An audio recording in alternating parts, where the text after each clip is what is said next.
We are now more conscious as a people and strategic in heightening our aerial and maritime domain awareness. We are continuing to strengthen our defensive posture, both through developing self-reliance and through partnerships with like-minded states. Ang West Philippine Sea ay hindi katang-isip natin lamang. Ito ay atin.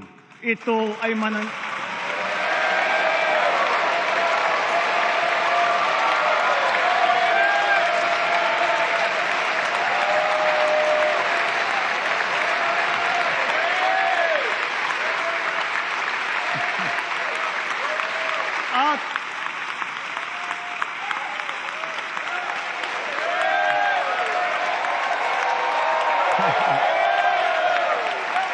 At ito ay mananatiling atin hanggat nag-aalab ang diwa ng ating minamahal na bansang Pilipinas.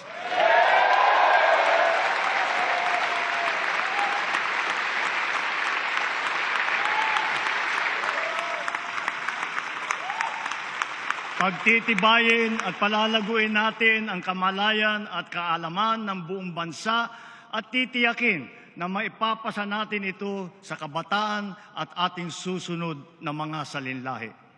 Laws on our maritime zones and archipelagic sea lanes make sure that this intergenerational mandate, this duty, will firmly take root in the hearts and minds of all our people.